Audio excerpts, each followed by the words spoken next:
While the government goes forward with its plan to take over Fannie Mae and Freddie Mac despite the budget deficit, the real cost to U.S. taxpayers may not be known for years. And the next president, whether it is Obama or McCain, may have to rethink or revise all of their current tax proposals altogether in order to accommodate this new financial burden. Ron Geffner is a former enforcement officer with the Securities and Exchange Commission, and attorney Roni Deutch is a tax expert, and she's back with us for day 2 of the saga. Let's start with you, Ron. Ron, how much is the American taxpayer going to foot this bill?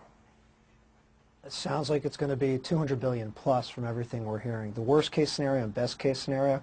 Right now I'm at a stage where I'm not sure whether the government's being disingenuous or dishonest. I keep hearing that the markets are hitting their bottom and that we're in good shape, and then within 2 months, with people talking about Fannie and Freddie, they come back and you find out Paulson's been working behind the scenes to shore up their capital. And by the way, I'll take 3 Bloody Marys if I can get them, please.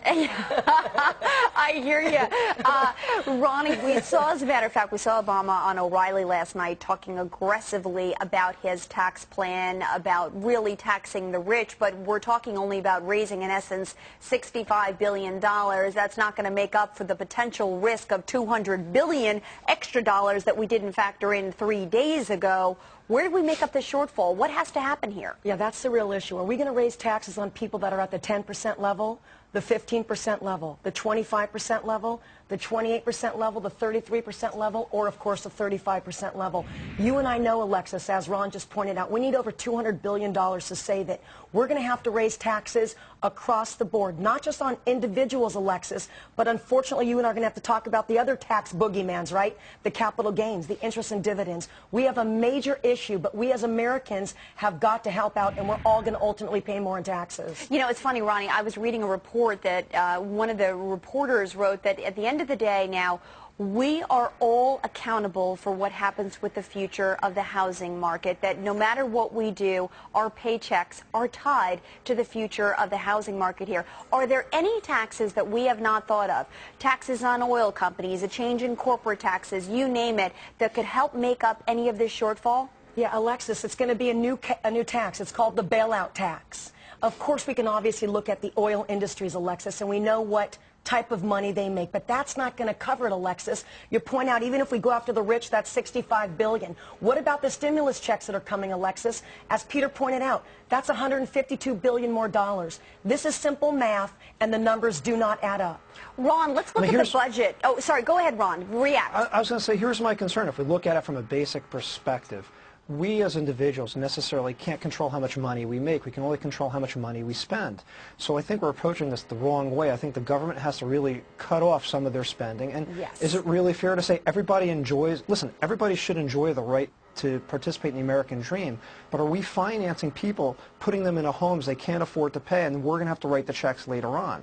All right, Ron, let's continue on that there, because what you're basically saying is let's reassess where we're spending our current money. Now, 3/5 of the current budget right now goes to defense, Social Security, and health insurance. How does this pie need to shift? You know, first of all, I can't necessarily answer that question intelligently. I mean, we've got huge problems with Social Security, we have huge problems on the educational front, huge problems on the health care front. Things need to change in a dramatic way. And here's what I'm worried about. You're only looking at the $200 billion, but this is a slippery slope. You think the bailouts are ending with Fannie and Freddie? I think you're wrong. Yep. The question is, when is it going to stop? And so that $200 billion number, in my mind, is a pie-in-the-sky fantasy. I'm afraid it's going to be bigger. Right, people are talking about creating a new RTC to go in and buy these bad loans. We have these bad loans in the system that people don't want to touch the system until we clear it from that. That's a very valid point, Ron. Ronnie, in essence, you're saying that the place you can attack is defense. Yeah, and again, Alexis, we know what we're spending on defense, and I truly believe you either reduce spending, you borrow more money, but with a $400 billion deficit, or you grow trees in Central Park that produce money. You and I have got to step back and also look at one other point, Alexis. 15% of taxpayers can't afford to pay their bills right now. So if we assess additional taxes, Alexis, where are we going to squeeze that money from if they can't afford to pay taxes today? It's got to be somewhere in spending, and I say it's military and defense. All right, but Ronnie, let me ask you this question. We just are coming off the heels right now of an unemployment report that says 6.1% of the people in this country are now filing for unemployment, the worst level in 5 years. If they couldn't afford, 15% of the base couldn't afford it, you know, whatever, a year ago or this past year, how are they going to be able to afford it in the future if we're losing jobs? Again, that's the great question, Alexis. We know it's 7.3% in California. Okay, we know it's 6.1% nationwide. How in the world will we be able to afford this bailout tax? Just like you said, Alexis, we know that people can't afford to pay their taxes. That's why it's got to be balanced, Alexis. Reduce spending. Period. Raise taxes just a little bit, because you said, Alexis, we all have got to contribute here. But again, we've got to have that two-prong approach. All right, Ronnie. But the other thing is also, Ron, if you raise taxes, it's going to reduce people's spending, which is going to have a negative impact on the economy. Right. We just need to hope that inflation goes lower and that oil is sitting at $70. Maybe a dream? Smoking something? All right, guys. Ronnie and Ron.